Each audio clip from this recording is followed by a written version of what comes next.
తెలుగు రాష్ట్రాల్లో కుక్కల బెడద విపరీతంగా పెరిగిపోయింది. అసలు అవి కుక్కల మనుషులను పీక్కుతునే పిశాచాల అనే స్థాయిలో పరిస్థితులు మారిపోయాయి. తాజాగా ఎన్టీఆర్ జిల్లా పెనుగంచిప్రోలు మోడల్ కాలనీలో రాక్షస కుక్కల వల్ల 2 ఏళ్ల చిన్నారి ప్రాణాలు కోల్పోయాడు. దీంతో ఆ కుటుంబంలో విషాదం నెలకొంది.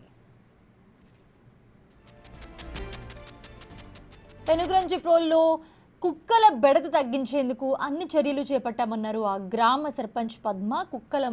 కుక్కలు మాంసానికి అలవాటు పడిన కారణంగానే ఇలాంటి ఘటనలకు పాల్పడుతున్నాయని అన్నారు ఆమె. గ్రామంలో కుక్కల దాడి మొదటిసారి కాదు అంటున్న సర్పంచ్ పద్మతో మా ప్రతినిధి సాహిత్య ఫేస్ టు ఫేస్. ఎన్టీఆర్ జిల్లా పెనుగంచిప్రోలులో జరిగిన సంఘటన అయితే కనుక కలిచివేస్తోంది. పిల్లవాడిని కుక్కలన్నీ కూడా లాక్కెళ్ళిపోయి చంపేసిన సంఘటన అయితే కనుక ఇక్కడ చోటు చేసుకున్న నేపథ్యంలో బిగ్ టీవీ ప్రత్యక్ష ప్రసారం కోసం అయితే ఇక్కడికి రావడం జరిగింది. అయితే ఇక్కడ కుక్కల వీడియోలు కూడా మనం తీసుకున్నాము. ఏ వీధికి వెళ్ళినప్పటికీ కూడా అక్కడ కుక్కలు అయితే ఎక్కువగానే కనపడుతూ ఉన్నాయి.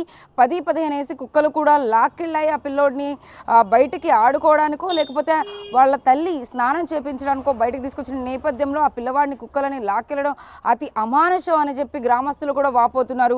కుక్కల బెడద ఎప్పుడో నుంచి ఉన్నప్పటికీ కూడా అధికారులు ఇంకా స్పందించట్లేదు అన్న ఆవేదన అయితే ఇక్కడ ఖచ్చితంగా కనపడుతోందని చెప్పొచ్చు.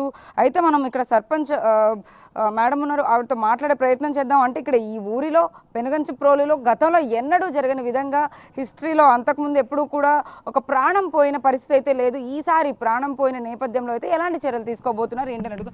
నమస్తే అండి. ఏంటి అక్క బాబు ప్రేమ్ కుమార్ అనే చిన్న బాబు 2 ఏళ్ల బాబు కుక్కల చేతిలో చనిపోవడం అనేది చాలా దారుణం.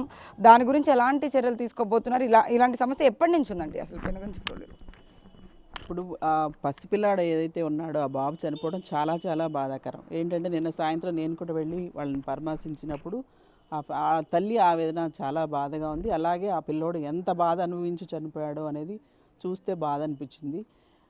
నేను చాలా బాధపడుతున్నాను. ఒక మహిళగా, ఒక తల్లిగా ఆ బాధ ఏంటో నాకు తెలుసు కాబట్టి నేను బాధపడుతూనే ఉన్నాను.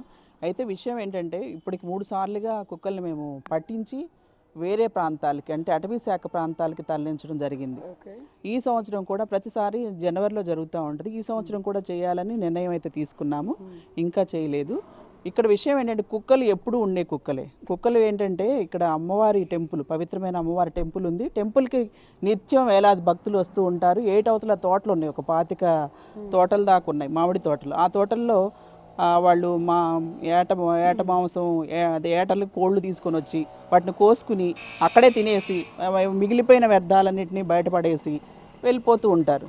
దీని మూలాన ఏమైంది అంటే కుక్కలన్నీ అవి తినడం, మాంసం తినడం బాగా అలవాటు పడిపోయి అక్కడ బాగా ఎక్కువ రావడం. పక్క గ్రామాల నుంచి, మా పెనుగంచిప్రోలు గ్రామమే కాకుండా మా మండలంలో ఉన్న చుట్టుపక్కల గ్రామాల నుంచి కూడా కుక్కలు రావడం, వాటిని తినడం, అవి లేనప్పుడు ఊర్లోకి రావడం. ఈ మధ్యకాలం ఏమైందంటే వరదలు వచ్చిన కారణంగా వరదలుకి అక్కడ ఏం దొరకదు కాబట్టి ఇక్కడికి వచ్చి ఊళ్ళో పడిపోయి ఊళ్ళో తినడం అట్లా పెరిగిపోతూ ఉన్నాయి.